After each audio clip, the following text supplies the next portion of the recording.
Start. महोदय, आज इस समारोह में सम्मिलित होकर मुझे बड़ी प्रसन्नता हो रही है। जब से मैं आपके नगर में पहुंचा हूं, आपने जिस प्रेम और उत्साह के साथ मेरा स्वागत किया है, उसके लिए मैं आपको धन्यवाद देता हूं।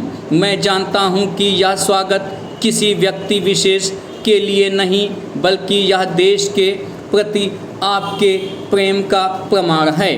भारतवर्ष जब से स्वतंत्र हुआ है, उसके सामने बड़ी बड़ी कठिनाइयाँ रही हैं, परंतु ईश्वर की दया से हम एक एक कठिनाई को हल करते गए हैं और आज कहा जा सकता है कि अब हमें प्रगति के लिए प्रशस्त मार्ग मिल गया है। यदि हम चाहें और देश के लिए आपस में मिलजुल कर साहस तथा उत्साह के साथ काम करें तो संसार में ऐसी कोई चीज़ नहीं जो इस देश के लिए दुर्लभ हो। इसलिए एक दिन का मनाना, जिस दिन देश की उन्नति के लिए एक बहुत बड़ा कदम उठाया गया था, स्वाभाविक ही है। अंग्रेज़ों के साथ जिस समय स्वराज्य के लिए समझौता हुआ, उस समय उन्होंने और सब चीज़ों के साथ साथ एक काम और किया जिसका परिणाम कुछ भयंकर हो सकता था।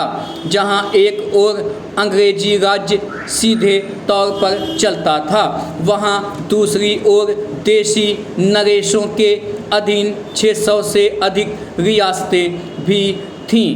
ब्रिटिश सरकार ने जाते समय यह घोषणा कर दी कि ये सभी रियासतें अपने को उन सभी शर्तों और बंधनों से मुक्त समझें जो उन्होंने ब्रिटिश सरकार के साथ किए थे, और प्रत्येक का अधिकार है कि वह चाहे तो हिंदुस्तान के साथ अथवा पाकिस्तान के साथ मिल जाए या अपने को स्वतंत्र रखे। एक नीति के रूप में यह बात बिल्कुल ठीक थी, परंतु यदि हमारे देशी नरेशों के हृदय में भी वह देश प्रेम नहीं होता तो उन्होंने दिखलाया तो संभव था कि एक भारतवर्ष के बदले आज भारतवर्ष के कई टुकड़े हुए होते। यह समस्या देश के एक भाग में अब तक तय नहीं हो पाई है और वह भाग कश्मीर का है। उसके लिए हम अभी भी चिंतित हैं।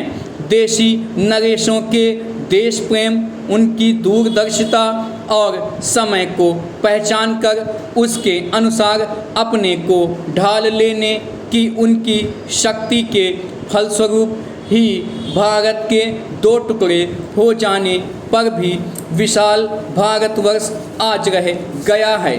पैरा महोदय, वह उस भारतवर्ष से कहीं अधिक बड़ा है जो कभी किसी भी ऐतिहासिक काल में या उसके पहले किसी एक छत्र शासन के अधीन रहा हो।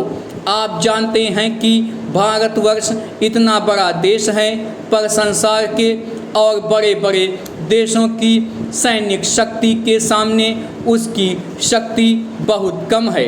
इंग्लैंड, अमेरिका और रूस की सैनिक शक्ति के सामने हमारी शक्ति बहुत कम है। ऐसी स्थिति में हमारे सामने प्रश्न यह है कि क्या हम किसी के सामने झुक जाएं, किसी के साथ मिल जाएं या अपने को तटस्थ और स्वतंत्र रखें।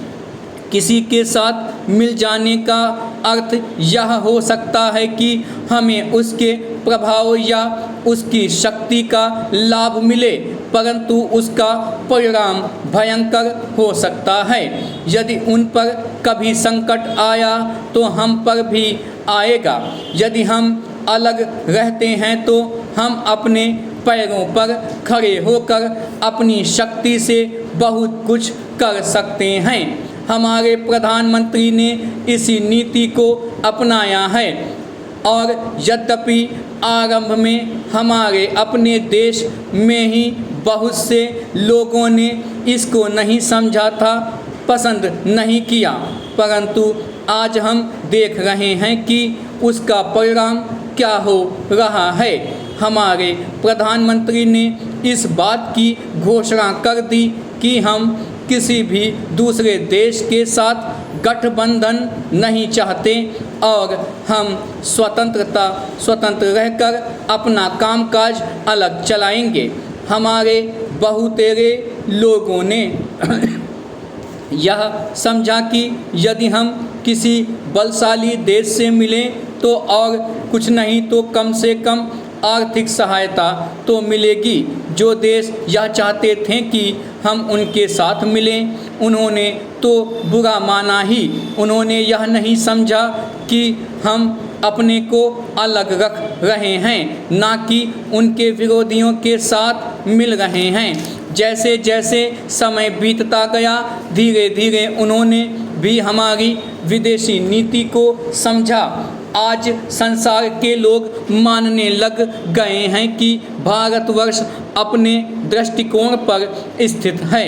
इतना ही नहीं बल्कि एक नए देश को, जिसे स्वतंत्र हुए अभी 55 वर्ष ही हुए हैं, जो स्थान मिल सकता है उससे कहीं ऊंचा स्थान हमको मिल गया है और हमारा उत्तरदायित्व भी बढ़ गया है। मैं मानता हूँ कि इसी प्रकार यदि हम महात्मा गांधी के दूसरे सिद्धांतों को भी अपनाएं और उसके अनुसार आचरण करें तो इसका संसार पर बहुत प्रभाव पड़ेगा।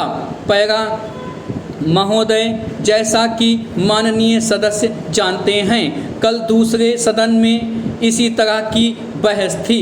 मुझे वहाँ भी कुछ देर बैठना पड़ा। इस कारण यहाँ जो भाषण हुए उन सब को मैं सुन नहीं सकी। मुझे सुनकर दुख है कि कुछ माननीय सदस्यों ने इस अवसर पर भी हमारे विदेश विभाग को बुरा भला कहा। सेवाओं पर दोषारोपण करके सरल रास्ता निकालने का प्रयत्न ऐसी प्रवृत्ति है जिसकी मैं निंदा करती हूँ। मैं यह नहीं कहती कि हमने गलतियाँ नहीं की हैं और हमारे सभी प्रतिनिधि हमेशा योग्य ही होते हैं। जब गलती हो तो हमें उसे अवश्य बताना चाहिए, लेकिन सदा आलोचना करते रहने से निरुत्साह पैदा होता है और मनोबल गिरता है। हमें उन औजारों को ही कुंठित नहीं कर देना चाहिए जिनसे हमें काम लेना है। देश और विदेश में हमें काम तो करना ही है।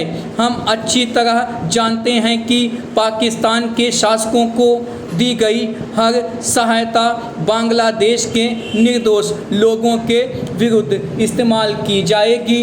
इस अवसर पर हमारे प्रतिनिधियों ने परिश्रम से बहुत अच्छा काम किया है। प्रस्तुत परिस्थितियों में वे जितने प्रभावी हो सकते थे हुए हैं। कुछ सरकारों के विचार निश्चित हैं और यदि उनमें सहानुभूति भी पैदा की जाए तो भी वे इस प्रकार के मामले में कोई स्पष्ट बात कहने को तैयार नहीं होंगे। मैं कहना चाहूँगी कि हमारी उन सेवाओं ने जो वर्तमान स्थिति से निपटने में जुटी है, साहस और समर्पण का परिचय दिया है।